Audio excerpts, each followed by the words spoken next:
तो गाइस, स्वागत है आपका विनी ब्यूटीफुल वर्ल्ड में। शाम हो चुकी है और शाम के खाने की तैयारी लग चुकी है। सबकी फरमाइश थी कि आज चूल्हे में खाना बनाया जाए, तो हमने भी कमर कसी और कहा चलो ठीक है चूल्हे में ही खाना बनाते हैं। तो हमने खाना बनाना स्टार्ट किया। तो हमने सबसे पहले क्या किया, चूल्हे को जलाया। फिर हमने उसमें चावल के लिए गंजी भगोना जो भी आप कहते हो वो चढ़ाया। उसके बाद हमने उसमें पानी डाल के चावल को चढ़ा दिया। चढ़ाने के बाद हम कुछ ही देर में चावल हमारे बनके रेडी हो चुके हैं।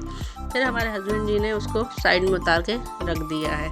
फिर हमने क्या किया, साथ ही साथ यहाँ पे सब्जी के लिए भी मटन, आज संडे है तो मटन है स्पेशल, तो हमने मटन बनाने की तैयारी भी कर रखी है। तो हमने क्या किया, एक कढ़ाई में तेल गरम किया है। तेल गरम करने के बाद उसमें हमने लहसुन डाला है। लहसुन हमने खड़े डाले हैं, उसे ना कोई चॉप किया है और ना कोई पेस्ट बना है, सीधे हमने लहसुन को डाल दिया है छील के। फिर हमने कटे हुए प्याज डाले हैं। प्याज को हमने मोटे मोटे काटे थे, क्योंकि चूल्हे में पक रहा है, कोई भी चीज़ बहुत जल्दी गल जाती है। तो चूल्हे में आप अगर बना रहे हो तो चीज़ें थोड़ी मोटी रखें, बड़ी रखें ना, तो ज़्यादा बेटर रहेगा। फिर हमने उसे अच्छे से भूना है। भूनने के बाद देखिए कितना अच्छे से भून गया है, पिंक कलर का हो गया, हल्का सा ब्राउन भी है, हल्का सा पिंक भी है।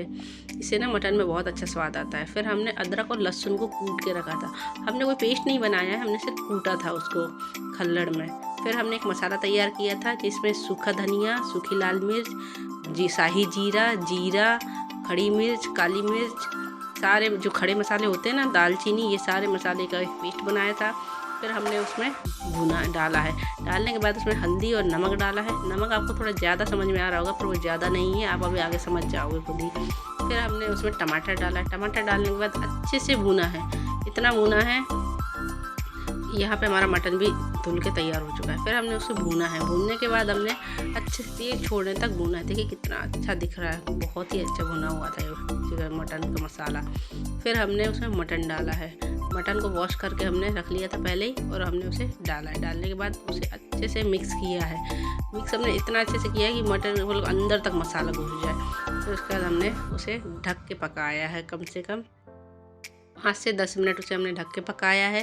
ढक के पकाने के बाद मटन ने तेल छोड़ दिया है। देखिए बहुत अच्छे से उसमें तेल छोड़ गया, ग्रेवी ही ग्रेवी दिख रही है, क्योंकि मटन है पकता नहीं है जल्दी, इसलिए उसे भूंज के बहुत अच्छे से पकाया है हमने। फिर हमने क्या किया है, उसको अच्छे से भूना है, कम से कम खुला उसको भूना है। फिर हमने उसमें पानी ऐड किया है। पानी उसको हमने पूरा भर दिया है, क्योंकि मटन है पकेगा नहीं, इसलिए इसको बिल्कुल आधा होने तक इसे हमें पकाना है। कम से कम हमने इसको 1 घंटे तक हमने इसको खोला नहीं था, ढक के पकाया था। जब तक वो पक रहा था, यहाँ पे हम आटे गूंद के अपनी तैयारी कर रहे थे रोटियों के लिए।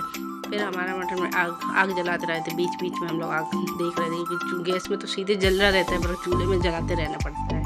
फिर देखिए हमने खोल के देखा तो ये पानी देखिए घट चुका था, हमने पूरा भर के डाला था, आधा हो चुका है पानी। उसके बाद हमने खुला कम से कम 15-20 मिनट और पकाया ऐसे खुला।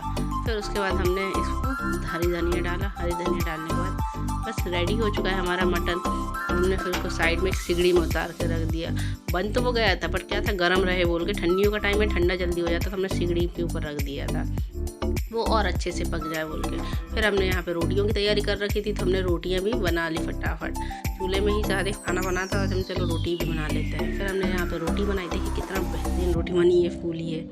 फिर हम सारा खाना उठा के किचन में ले आए थे अपना, क्योंकि वहाँ पे अंधेरा हो चुका था, अंधेरा, लाइट उतनी अच्छी थी नहीं, आपको दिखता नहीं, तो हम किचन में ले आए थे। फिर हमने यहाँ पे देखिए चावल रोटी सब आपको दिखाया। फिर हमने बेटी के लिए प्लेट लगाई है। प्लेट में हमने डाला है चावल और मटन का रस्सेदार मटन बनाया था हमने, वो डाला है। फिर हमने इसमें रोटी नहीं रखी, क्योंकि मेरी बेटी रोटी नहीं खाती रात में। फिर हमने एक प्याज रखा है। बस ये बहुत सिंपल है, बहुत